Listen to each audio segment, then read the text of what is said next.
I'll introduce myself to anybody who doesn't know me. I'm Scott Rogers. I'm the current chair of the West Central Wisconsin Rail Coalition, which is a nonprofit 501c3 educational research organization. We'll talk about that in just a minute. Our schedule today is that we will have a brief update on some of the work the coalition has been doing. We're doing a monthly meeting on the third Thursday now, each month. And then we'll have Rick Harnish with us, who is the executive director of the High Speed Rail Alliance from Chicago, to sort of give us some perspective overall on the transforming value of rail and in his particular area of high-speed rail. So we'll get to that in just a minute. Also, the other person who's been talking is Mark Quam. Mark is the Secretary Treasurer of the West Central Wisconsin Rail Coalition. We're also using his Zoom account, so we appreciate Mark managing this as well as providing the accounts so that we can be in touch with everybody. I will mention a couple things. There is a chat, so if you have questions as you go along, feel free to use the chat. We're going to have quite a few people on, so we really are not going to have time for everybody to be able to speak up or to do introductions. So that's one thing we apologize for, but it's also a value that we have today because we do have quite a few people who are participating. So let's see. Mark, do we have Bill? Yeah, Rick is on, and I. Oh, there he is. Okay. Yeah, and I did share the screen, so hopefully his screen sharing privileges right. are working. Rick, we see you, so we know you're on board. Do you want to just say hi so we can hear you? Hello, I'm here. All right, and just one thing to clarify, and we're just going to do everything with everybody, and that is you do have a presentation you're going to show as well, right? Absolutely, yes. Okay. You're going to love it. Great, I'm sure we will. So, so with that preview, we'll be hearing from Rick in just a few minutes, but I do want to start off with some information about what's going on with the Rail Coalition. I did notice from the pre-registrations that we have a few people that may not have participated in our meetings before. And so just want to give you a little bit of updates on what's happening, and we do have a few news items that are valuable as well. So you should be seeing a map that's with West Central Wisconsin Rail Coalition on top. And effectively, this is the area that we're talking about, West Central Wisconsin. So the corridor from Eau Claire and Chippewa counties west to the Twin Cities and the communities along those lines. And the West Central Wisconsin Rail Coalition has been around since 1999, founded by some of the business and educational leaders from our community to provide leadership and cooperation to develop passenger rail service through West Central Wisconsin. Really, the impetus is part of a strategy to ensure a balanced transportation system for long-term sustainable growth. So effectively, for our economy and for mobility, to have this option of transportation available to us. So a little bit more information. We do have a website, westwisconsinrail.org. We also have an email address, a Facebook page, a Twitter page. And as I mentioned, just as we started, we are having monthly meetings now on the third Thursday at 8 a.m. via Zoom. So watch for details of our next one. I'll talk about that just as I conclude my remarks here today. And if you're not already, you might want to consider joining as a member. You don't have to be a member to participate in what we're doing, but in the upper right of the website, there's a green join button, and it's just $10 a year if you want to formally become a member, $25 for a corporate entity. One thing that we have posted recently on our website is an article by Bill Draves, and I know Bill is on with us today. Bill is president of Learning Resources Network, a national continuing education resource organization based in River Falls.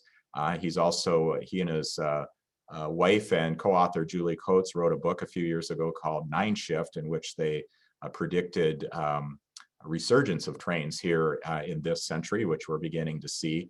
And if you go to the website, you can look at his article. A lot of people are wondering, is train ridership going to come back at the end of the pandemic? And he's arguing that it indeed is. And then Bill also, for those of you interested and active in the Rail Coalition, he actually made a great offer. And so if you are interested in getting his book, Nine Shift, for yourself, a colleague, a friend, a family member, I have information here. You can email Bill at Draves at lern.org. put train book in the subject line and make that request. So we're really appreciative of Bill being willing to do that. So just quickly, some of the things that are going on. The other thing I wanted to mention, and I meant to as we started, if you have any questions as we go along, use the chat button that's available on your Zoom. And also we would ask you to keep your, I think we have to actually, you have to ask to be unmuted because Mark is controlling that. So really, I mentioned at the beginning that the vision is economic for getting passenger rail service to our area. And part of it is to retain and attract talent through enhanced connectivity. We do in the business world. I'm actually the Vice President of Government Affairs at the Eau Claire Chamber of Commerce. And before the pandemic, and we expect it to continue after, workforce is a big issue. We need people and talent in our area, and having good mobility is a way to provide that, as well as to provide the people here who live here with opportunities really to go places other than just by car. And so this is a quote from Royal Credit Union in a letter supporting what the organization is doing. And really what we're working towards is eventual implementation of what you see here, which is the long range plan and the Wisconsin State Rail Plan, which is a required document that the state DOT does about every 5 years, includes us as a future connection. If you look at that map, and we do intend to have service east and west eventually. And the Minnesota Rail Plan actually recognized the value and importance of connections straight east and included Eau Claire to St. Paul as one of their routes. So as the Rail Coalition has worked on this issue, we've looked around the country and we've seen some important things, such as some of the public-private partnerships and private development, like the Brightline service in Florida, that has a significant part of its development of a rail service between Orlando and Miami, the development of real estate and activity around the stations. We've seen that happen in Normal, Illinois, where Illinois State University is, a medium-sized Midwest city with frequent train service, where doing redevelopment around the train station has created another $200 million in private development. And then we've seen that local entities like passenger rail authorities and commissions have been important to good management of local rail services, as well as getting the support needed to get them implemented. So what we've been working on is to develop a business plan to establish what we hope to be a self-sustaining Twin Cities to Eau Claire conventional passenger train service with 4 trips a day between Eau Claire and the Twin Cities in each direction, using a public-private partnership with a private developer, operator, and marketer, providing the railroad market rate access for using their tracks, pursuing value capture, transit-oriented developments. That's that idea where the economic activity and value growth around the train stations help sustain the service, determining the governance structure, which includes eligibility for federal grant programs. So this is the route we're talking about. Eau Claire to St. Paul, eventually Minneapolis, eventually to the east, with potential stops in Menominee, Baldwin, Hudson, River Falls, and Stillwater, using the tracks of the Union Pacific. So we are hoping for, or planning for, an auto-competitive, reliable travel time, about an hour and a half, Eau Claire to St. Paul. We talked about the stations. You'd be able to be productive while you're on the train, have Wi-Fi available, food and drink. And right now, were the service to be operating, we think the fare would be somewhere between $25 and $35. And naturally, that might vary depending on various kinds of ticketing that would be available. So our vision really is, if you're planning a trip to the Twin Cities, instead of wondering what the traffic situation was going to be like, you could be productive on the train or just enjoying the trip without having your hands glued to the wheel and wondering what kind of traffic issues you'd have. For students, this picture you see here is actually in the 40s at Menominee, some Stout students leaving on spring break. Here's a more modern picture in Champaign, Illinois, where they have passenger rail service, and the students at the University of Illinois are a major part of the impetus and the ridership there. Families taking trains, using trains for tourism with our music scene, our fall colors, our outdoor activities, including some significant bike trails and urban amenities. We could see people from the Twin Cities coming and spending time in our regions of Menominee, Eau Claire, and others, enjoying it and even bringing their bikes along. And in those areas where it's not directly served by a train, in California already and in other places, they have significant connections where you have cross-platform transfers from train to bus. So for instance, serving River Falls where there aren't any train tracks, the Hudson River Falls station would have direct shuttle service to River Falls. So students and the community members in River Falls could take advantage of the rail service. So where we are right now, we are completing financial due diligence and confirming a memorandum of understanding with our private operator, Corridor Rail Development in Chicago. We've had them on in previous meetings, and I think Jim Costin, their president, is actually on the call today.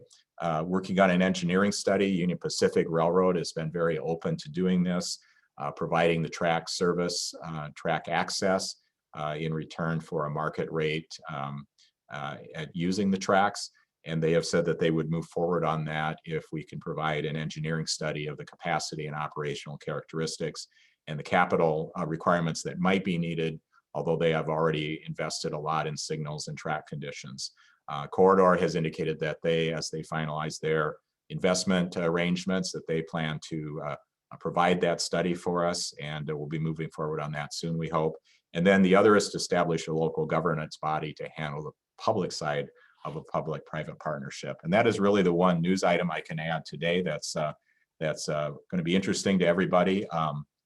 This is a copy of the resolution passed by the city of Hudson just a few days ago, and they actually become the 9th entity to pass a resolution to create a Chippewa-St. Croix passenger rail, or Chippewa-St. Croix Rail Commission to work as amongst the counties and cities along the line to move the whole concept forward.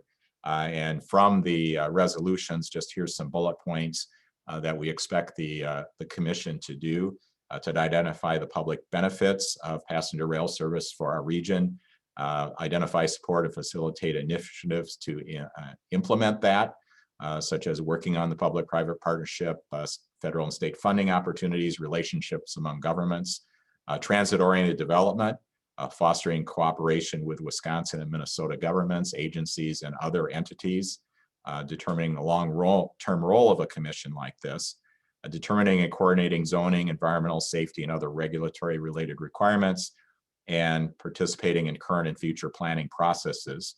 For instance, Wisconsin is currently updating its state rail plan. We had Diane Paoni from the state DOT working on that in our last meeting, and we'll be following that process and participating as it goes forward. So going back to those next steps, we have confirmed St. Croix, Dunn, and Eau Claire counties, and Altoona, Eau Claire, Menominee, Baldwin, New Richmond, and Hudson among the municipalities that have indicated that they plan to join the commission. The resolutions are written in such a way that as soon as 8 of them, and we are now at 9, pass resolutions, then we will work to organize that. We've been fortunate that Eau Claire County, Jim Dunning, who is on our board and is a county supervisor, Catherine Schaff, the county administrator, and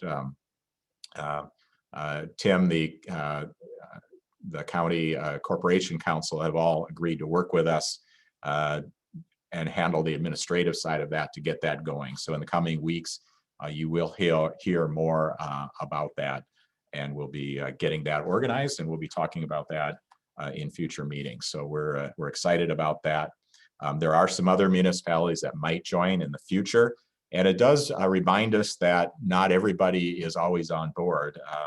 Both Chippewa County and the city of Chippewa Falls have decided not to join the commission, and having participated in at least one of those meetings, and Jack Halblad on our board participated in the other one, who is from Chippewa County.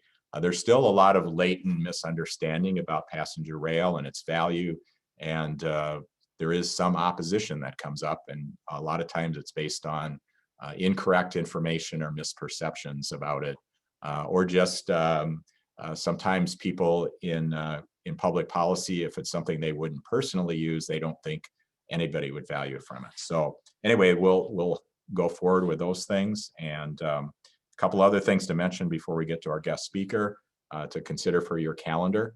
West Central Wisconsin Regional Planning Commission is planning a brown bag presentation on Tuesday, March 16th at noon. We're going to give an update on our entire project and really kind of go through all of what's going on. Ann Schell is going to, who just retired as the MPO director and is on the call today and active in the coalition. We'll be starting that off. I'll be giving a presentation on what the coalition is working on. And then Susan Batke from the commission will be talking about how this affects municipalities and counties and how they might want to be getting prepared. So that is open to the public. And if you go to the West Central Wisconsin Regional Planning Commission's website, you can register for that event. And then I did want to let you know that our next meeting in March will be on the 18th. And our speaker will be John Robert Smith, who is chair of an organization called Transportation for America. They're based in Washington. They're related to Smart Growth America and are very involved in a lot of the work in Washington to move towards a more balanced transportation system. Mayor Smith was the mayor of Meridian, Mississippi for many years. He was on the Amtrak board at the same time as Tommy Thompson, actually served as its chair for a while, and is a long-term expert in moving things forward politically. And so he's going to give us an update on Washington and kind of how a rail can help transform things. A little bit of the sort of thing we're going to hear today as well. So if anybody has any questions as we go along, feel free to pop it in the chat, and we will have some, I think, Q&A time at the end. So we do plan to end by 9 o'clock this morning. So I don't see any questions in the chat right now. So let's move on to our speaker. And then if you have questions as we go along, I'll either try to answer them in the chat or we'll hopefully have a little bit of time at the end to do that. And of course, you may have questions for Rick as well. So our speaker today is Rick Harnish, and I'm going to stop sharing my screen so that he can start doing his. Rick is the executive director of the High Speed Rail Alliance. Some of you may actually know it as the Midwest High Speed Rail Association, which was called until recently. And Rick may want to address the change in the name, but he co-founded that organization in 1993, has been their executive director since 2001. Their focus has been on advocacy, education, and research. Rick actually first spoke to us a number of years ago, something like 12 or 15 years ago. And then we had him back in 2018 when we did a conference with the Leadership Eau Claire group on the future of rail in the area. So that's a little bit about Rick, and we really want to hear what he has to say. So normally if we were in person, I would say give a warm welcome to Rick Harnish. So we'll just do that with all your microphones muted. But Rick, I'm going to turn it over to you. Thanks for joining us today. Excellent. And thank you very much for having me on. I am excited about the progress you guys are making and look forward to one day taking a train, hopefully soon, between St. Paul and Eau Claire and meeting with you in person and having got there on train would be very nice. So I will share. And you had mentioned the Midwest High Speed Rail Association. So I want to, be clear, in bios, you can't be detailed. I was at the table the day that Stan and Claude and Nikolai decided to found it. So I was there, but I wasn't one of the absolute co-founders, but in a bio, you have to keep things simple. We did change our name recently. We started out as the Illinois High Speed Rail Association, and we had a very simple, what we thought was a simple premise at the time, which was if Madrid to Seville, which is the distance of Chicago to St. Louis, can have high-speed trains that connect those two cities with 2 hours and 20 minutes, which is slow by today's standards, then Illinois should be able to do that too. Shortly after founding and getting started, we realized it was a regional issue, and we changed the Illinois to Midwest. And then it became clear, and Fritz Plaus, who works very closely with Jim Costin, has been doing a lot of work to explain this really needs to be a national program and not just regional. And it became very clear to me a couple of years ago, looking at the Midwest plan that the FRA is doing, and then the Southeast plan that the FRA is doing, and then the Northeast corridor. But because they weren't taking a big picture view, you didn't have, like, you know, they start to connect at Nashville, but they don't really show how that works. And there's some missing links at Cleveland to Buffalo and Cleveland to Pittsburgh. And, you know, going back to that original analogy of Madrid to Seville, China has, in the last 12 years, connected essentially Boston to Miami, Miami to Houston, Houston to St. Paul, all of the major cities in between that, with an extension of 125-mile-an-hour high-speed line out to St. Paul, or I'm sorry, Salt Lake City. So, you know, you really do have to do this on a much bigger scale than we're used to talking about. But I want to be clear, we need to have the big picture vision and the big picture idea so that we understand what the small steps are that you can do every year. And your project is one of these exciting steps towards that bigger vision. So for those who don't know, this is the fastest train in the US. It's the Acela train that runs for short little sections at 150. And our nomenclature for the different types of track that I'll talk about later, we would call the Washington, New York to Boston line a regional line. So we're doing this for 3 core reasons. First is that it'll build stronger communities, because, you know, things happen better when you're talking face to face, and our economy is very spread out. So our families are spread out across the land, our companies are spread out across the land. And so trains will allow people to see each other face to face more often, because it's a more convenient way to travel, it's more productive, it's lower cost. And you actually have the advantage of talking to each other face to face while you're in motion. And so this family is on a TGV somewhere in France, where the fastest trains go 205 miles an hour. In the process, we'll lower carbon emissions, both by reducing the carbon burned to move you around, and by spurring more walkable, denser communities, which require less driving.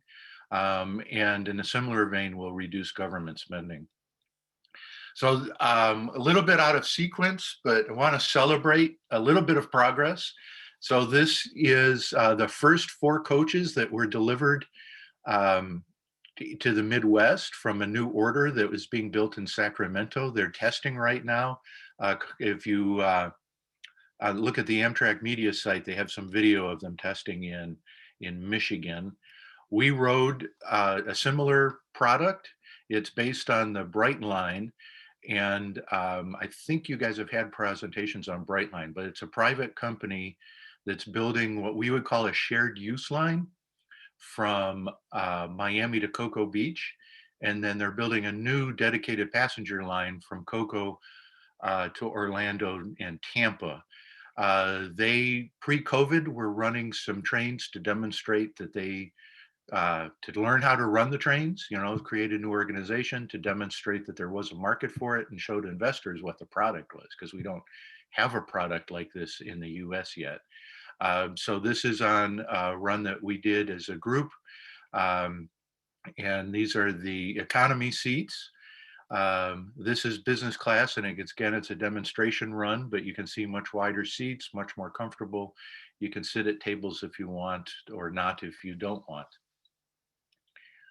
And the other exciting thing about trains is you can get up and walk around. So in Europe, the high-speed trains and the regional trains have cafe cars. This is one on a TGV going from Marseille to Paris. And basically it's, you know, socializing the way you would at a cafe, a typical European cafe, except there's a couple of guys back here behind him, back here, working on a project together on a laptop. So another advantage, because trains are so much safer, there's no need for seat belts. You don't have to be strapped in for takeoff and landing. You can get up and walk around whenever you want. So this trip, they do this in just over 3 hours. That's basically Chicago to Pittsburgh or Chicago to Memphis. There's a nonprofit that has created a database of cities in Europe so that you, based on local energy generation, because most trains are electrified, in average occupancy, you can get an estimate of how much carbon you would create on that trip. So this is, again, that Chicago to Memphis trip. The high-speed train is dramatically lower. And then the last is, in terms of the government spending, one train track can equal about 10 highway lanes. So you've got, because the steel wheel on a steel rail is so much more efficient, and because the vehicle is self-guiding, you can have much, much bigger vehicles. In trains in the US are now getting to the point where they're carrying above 300 truckloads of freight in a single truck or in a single train. And then you also have less pollution and better land use, etc. There's a one-to-one comparison happening right now in the state of Washington. So the state of Washington is considering building a new 250-mile-an-hour high-speed line from Portland to Seattle to Vancouver, British Columbia. If you take it on its own and you're used to dealing with local real estate prices or projects at your own company, it seems like a lot of money at 42. Ours, if we were to do this across Wisconsin, it would be substantially less. They've got a lot of mountains and bigger right-of-way issues. But they are at the same time considering adding a single lane in each direction on I-5, the competing highway. And they're estimating that's going to cost $110 billion. So twice the cost to just expand the highway on the existing right-of-way versus building a new railroad on a new right-of-way. The highway will not change the way those cities interact with each other. The high-speed line will cut not only for the big cities, but the smaller cities in between. It'll cut their travel times in half. So it's a dramatic improvement for a lot less money.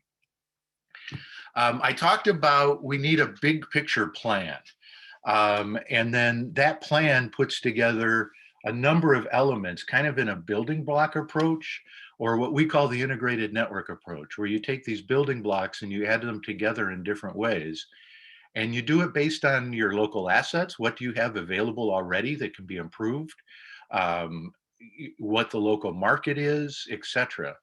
But in order to make this work, you have to think bigger than just city to city. You have to think about a broader network with stops in between and connecting services and etc.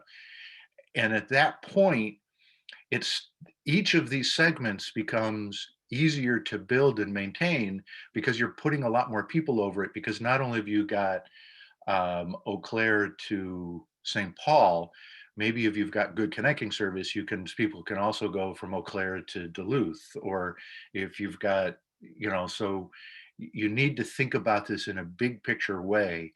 And then we need to have modern trains, and then 3 types of track. And I'm sorry, this is outdated, but we call the urban trunk lines regional lines now. So in these building blocks, so it's not just the types of track, but each step along the way. To go faster, you need to add another block to your building, like your Lego project. If you want to go faster than 90, you really need to separate the freight trains and the passenger trains. That's a good idea if you want to have frequent service, but it's really necessary to go faster than 90. There's a couple exceptions to that. We're proposing to mix freight and passenger on Chicago to St. Louis, but that's delayed. If you want to go faster than 110, you need to separate the highway crossings from the train tracks so that people don't drive in front of the trains. Not necessary, but a good idea in any case. If you want to go faster than 125, you need to electrify. Fencing is always a good idea. And then having rigid track, the faster you go, the more rigid the track needs to be. The bigger the loads, the more flexible the track needs to be. But if you're willing to make some compromises, the high-speed trains that can go 180 miles an hour on the high-speed track can go at slower speeds on the shared track, which makes this easier to phase than things like maglev So we see this putting together in this kind of big picture approach to kind of illustrate it more simplified. Maybe you're building, like, say, St. Paul to Chicago. Maybe you're building a new high-speed line in the long term. So this is 10 or 20 years out if the states decide to do it today. But you build a new high-speed line between the big cities. Maybe within the city, you're upgrading an existing railroad to really focus on fast passenger trains. We call that regional. Maybe out for smaller cities, you have a regional line linking into the high-speed line, or a shared use line where the high-speed trains are out on a shared use line and then come in. In major cities, you're linking to commuter trains, and then you've got buses filling in the gaps. California is way, way ahead of us on this. So our Amtrak services in the Midwest, like Chicago to St. Louis, which pre-COVID had 3 daily departures. If we had California's program, that would already be up around 12. They voted, the voters approved in 1990, a massive expansion of transit Amtrak service, built commuter rail where there was no commuter rail before. And they've created a network that links the entire state together. So you can get around the state without a car, in a way that's not very familiar to most Americans. The trips are a little bit longer than they need to be. They're not quite as frequent, but it's a really impressive system. But what they had at that point was they had a rail plan like most states have, where they list a bunch of projects, but they don't really talk about how they're coordinated. And the individual pieces are being implemented by individual agencies. And so it didn't allow them to think of these network effects where people using different services would actually increase the overall volume. So they in 2018 were the first state to do a truly integrated plan, where they actually went out to 2040 and created a timetable of services and showed how they would all link together, and then created a big master projections of how people would ride this. And they showed that if they did everything individually versus doing it as an integrated plan, the ridership would double if they did it as an integrated plan. And this is the diagram of different types of trains. So high-speed trains in red, Amtrak type trains in green, or the services you're proposing, etc. And then in 2008, the voters approved to build a new high-speed line between LA and San Francisco. That's under construction. This is a bridge being built in Fresno to lift the high-speed tracks up over the Union Pacific tracks just outside of Fresno. It's actually already done, but they stopped, their photographers stopped going out and taking pictures. So we don't have any updated construction pictures, unfortunately. And I will, it's taking a little bit longer than I intended, but I wanted to show how this creates a vision for Wisconsin and how your project fits in. So, and also they're going to be in the news a lot in the next several months, because the voters approved $10 billion to build not only high-speed rail, but the connecting services, to really upgrade the connecting services. And the legislature has to vote on releasing the next tranche of that. And so they're going to be in the news a lot. And our opponents have an easy story to tell. And ours is a little bit more complicated, but it really leads to how we do this in the Midwest. So they've got under construction today, Madera to Shafter. And what was supposed to happen was that every year there would be a little bit more federal money so that you could do projects around the country piece by piece, right?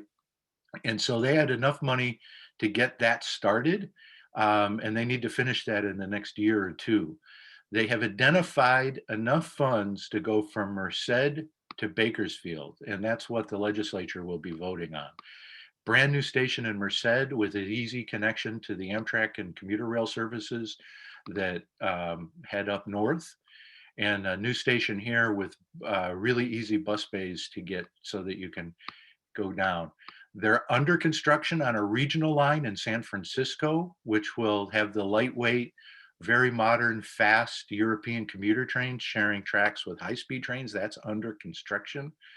And they're wrapping up the environmental improvements for the links down, connecting this valley to these valleys. And the key thing here is two things. One, you have to understand that they have a huge network already. The other is the locations of the mountains means this is where you can initially have the biggest bang for the buck. And then interestingly, the casino owner in Las Vegas financed all of the design work, getting all of the government approvals needed to build a new high-speed line from Las Vegas to Victorville. That's going to start construction in the next year or so. They're designing the link across the Cajon Pass to get down to Rancho Cucamonga. And then they're working with the commuter agency to electrify, hopefully, and upgrade so that they can get directly into Los Angeles. And this was driven by a desire of a major casino owner to keep Las Vegas competitive. And that's why he financed all of that. So this is the bus network and Amtrak network today in California. And what happens is today people buy a single ticket. They take an Amtrak bus down to here and then take a Amtrak train to Fresno. There's a big market between the northern part of the valley and the LA basin. 16 trains a day pre-COVID on these two blue routes, and 6 trains a day from Stockton to Bakersfield, with them splitting on this Y. So what happens when they start high-speed rail is this section of Amtrak service gets replaced with high-speed trains. So a 3-hour trip becomes a 90-minute trip, cutting the trip time in half. But more importantly, instead of 6 trains a day, they'll have 12 trains a day. And instead of 6 buses meeting here, they'll have 12 buses. And then they'll go, the Amtrak service will be improved up here, and it will go to 12 trains a day up here. So what happens then is the ridership doubles on that network. So the existing network, the ridership doubles, the revenue more than doubles. And what happens is, even though they're running more trains and more buses, the cost that the state actually pays goes down because the passengers are bringing more revenue into the system. And then once that's built, they can go and say, let's figure out how to build these expensive tunnels linking the valleys. So how does that apply to the Midwest? We would like the states to do a plan like that for our region. When we first started our visions, we were very regional focused, and this was what we thought. We think it needs to be a little bit bigger based on that example of Paris to Marseille. But we envision 4 spokes of new high-speed line coming out, lots of upgraded freight lines to one degree or another, and lots of buses connecting, right? And the Federal Railroad Administration is taking a first pass at creating this vision with their Midwest Rail Plan study that is underway right now. At the Wisconsin level, I think that this integrated approach is part of the key of making Wisconsin, the legislature, really understand how a combined train and bus network impacts the entire state. So if you take one potential vision, this is just one, you've got the existing connecting buses in green, so you're connecting most of the state already. You've got a huge opportunity, and we have this as a shared use line in this vision, but maybe you could work with the Union Pacific to electrify it. I don't know. Nobody's done the analysis, right? But it's a huge asset for Eau Claire that could be improved. We did a study of where to build a true high-speed line. It was kind of 50-50 between these two. The approach into St. Paul is a lot easier from the south, and there's no service to Rochester today. And then in my vision, because you have such frequent service at these service levels and such high volume, this could be electrified, and this could be a branch here, and then this Amtrak service could continue to be expanded so that it's more, it serves all these smaller communities in between. But in order to think about this, you've got to think about this integrated plan instead of just corridor by corridor or city by city. The key to making all of this work is a first step in terms of the big network. There's other steps that can be taken, like your service, but really the key to making the whole state work is figuring out how to do a dedicated passenger main line down here so that you can run hourly service in this corridor down here. And there's ways to do it. There's 2 or 3 options. Neither is super easy, but they're all doable. And certainly if we had a commitment to it, you could make it happen. And this was for a presentation I gave in Milwaukee yesterday, but it still is relevant to talk about why that segment is so important. So this is the service pre-COVID in terms of the schedule, with 1 train a day coming up to St. Paul. I think if you want to get true state money involved, you've got to get Madison and Green Bay really into the network. And so, to make this work, you need at least 5 trains a day to Green Bay. You need at least 5 to Madison, but the state plan calls for more. I think you need 4 or 5 trains a day on the Empire Builder with connecting buses at Toma, but they're currently talking about 2. And once you do that, now you've got this really intense level of service down here. So in order to make the 4 trains a day work up here, the 5 and 5 here, you really have to do some heavy investment down there.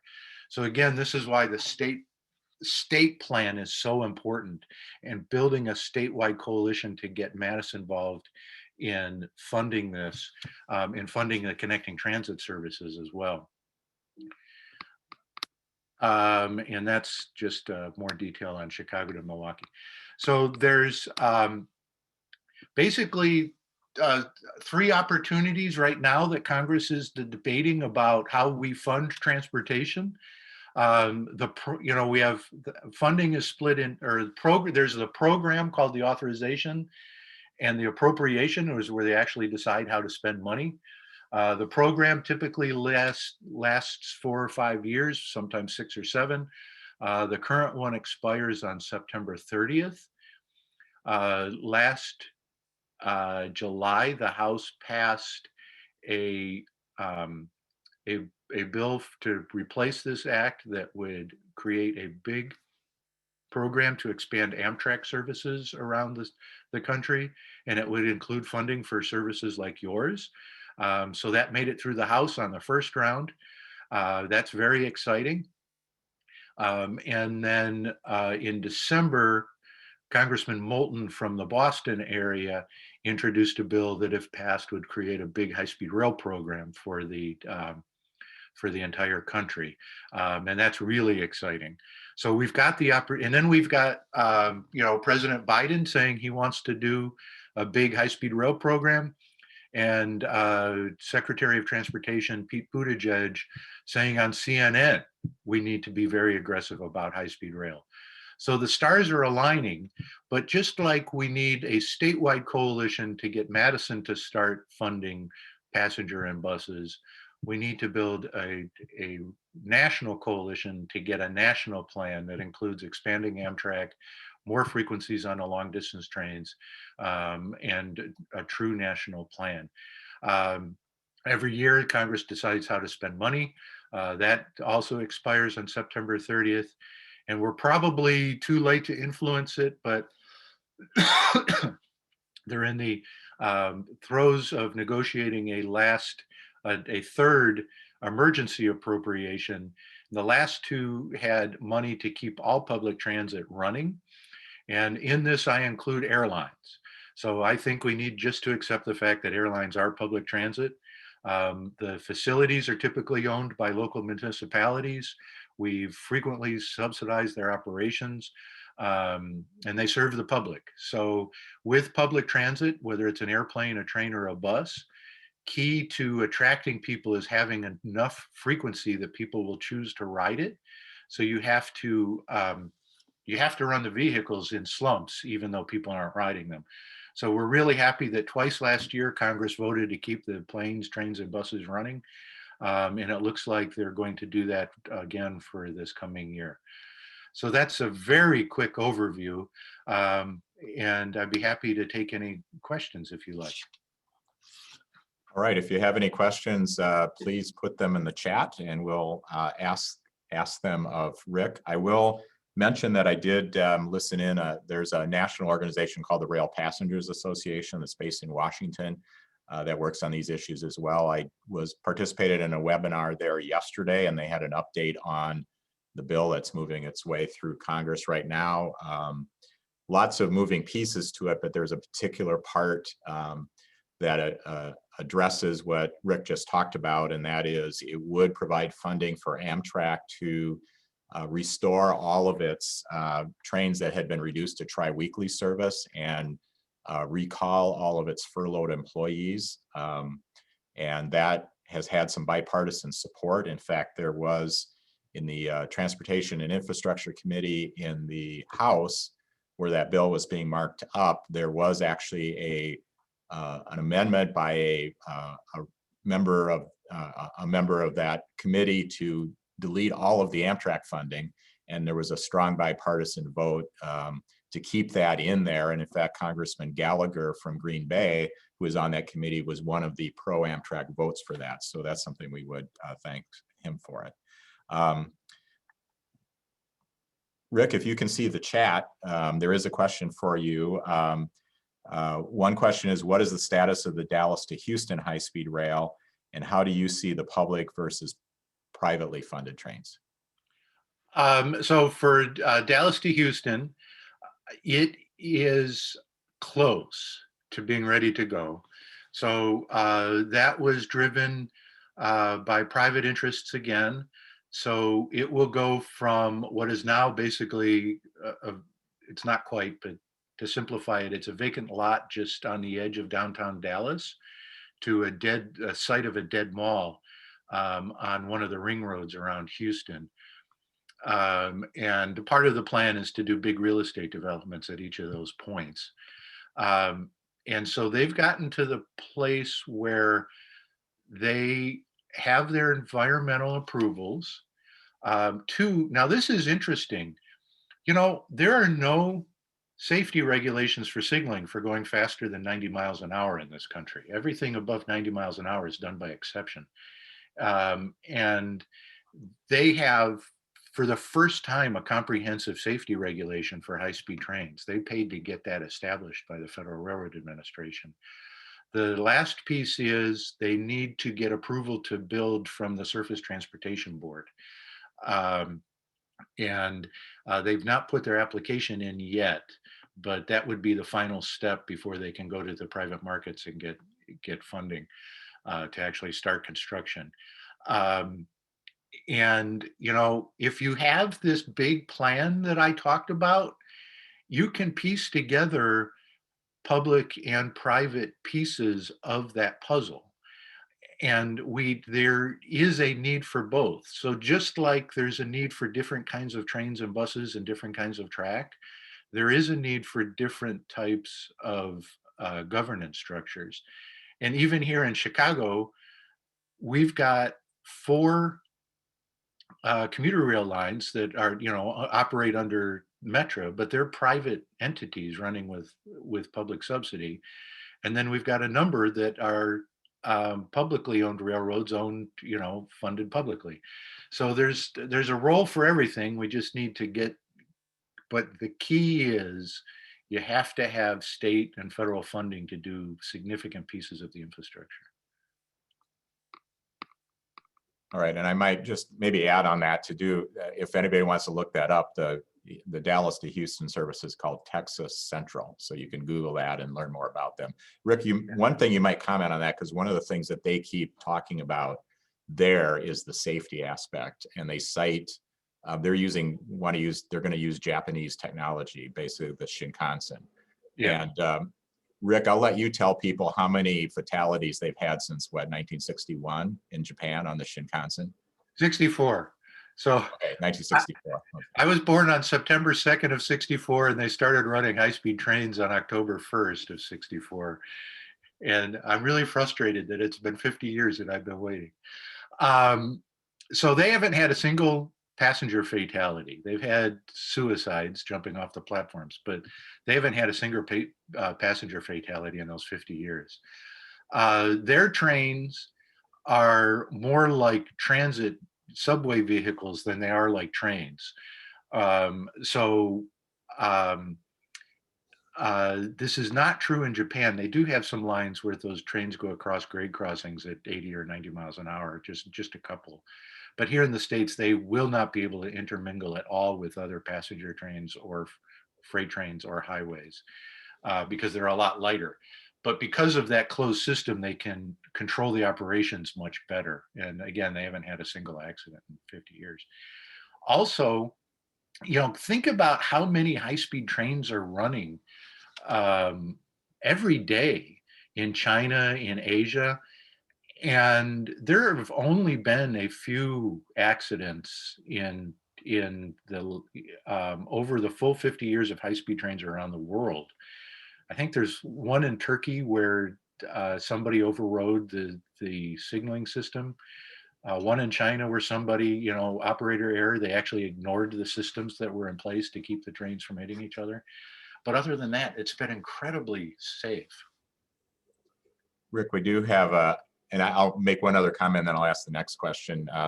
You mentioned Brightline in Florida, and sort of to bring people up to speed on that too. They're not currently operating because of COVID, but they have continued construction of that line into the Orlando airport. And so they literally will have you'll be able to get off a plane in Orlando, get on a Brightline train and go to Miami, as well as those intermediate stations.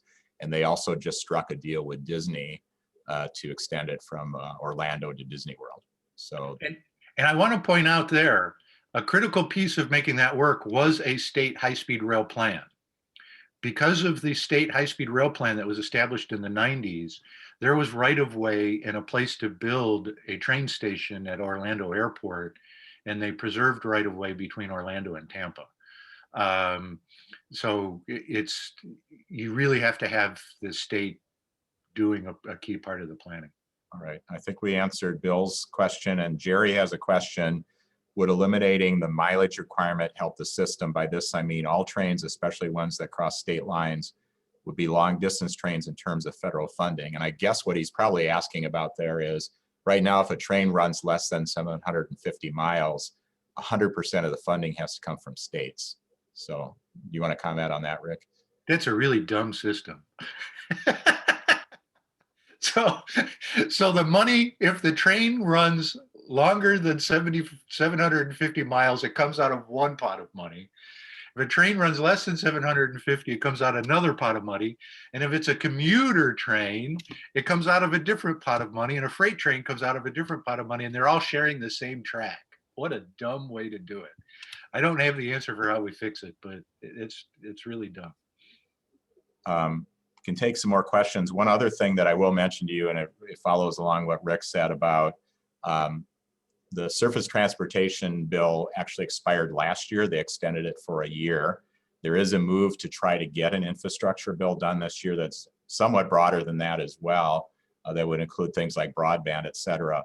But the U.S. Chamber of Commerce and a number of really labor, environmental, and other organizations, they don't have a specific proposal, but they've been urging Congress to do something by the 4th of July, and they're hoping to take advantage of the new Congress, the new administration, and its interests in surface and other transportation.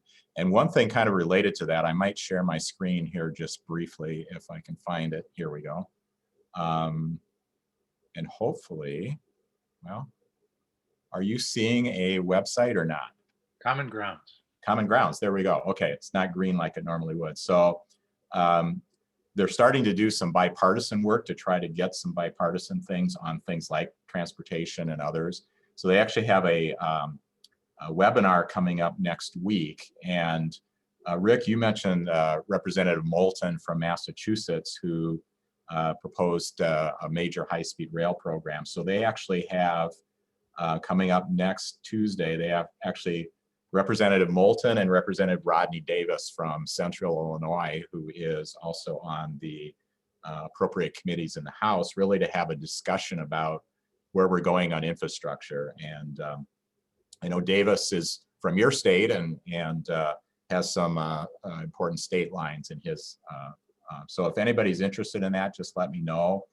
Registration is free. Just send me an email and I'll get you the information on that as well. We've got about 3 more minutes if anybody still has any questions. It's always good to end on time. Rick, we appreciate your being with us again today, and lots of things to think about and hopefully to work toward. I'll just remind you that Rick has his phone number there and his website address in the chat. You can join High Speed Rail Association, or I'm sorry, High Speed Rail Alliance. So I encourage you to go to their website, see more information about what they're doing. And then I'll just remind you that we will have another meeting a month from today on the third Thursday, 8 a.m., March 18th. We'll have John Robert Smith with us from Transportation for America. So feel free to contact us if you have any questions. And we hope you'll have a great day. And looks like we're having 20 degrees here today, so it'll feel like warm weather. So thanks very much. Mark, anything else as far as that we need to know from your perspective? I just might add for our upcoming March 18th meeting, I'll be setting up a registration link, and it'll be the same process for anyone like we did for today's meeting. It just helps us to know how many people plan to attend so we can plan ahead. So that we'll get that information out in the near future here, and that's pretty much what I have to. All right, we like to run the trains on time and our meetings on time. So it's 8:59. We'll adjourn and we'll see you again soon. Thanks. Have a great day. Thank you.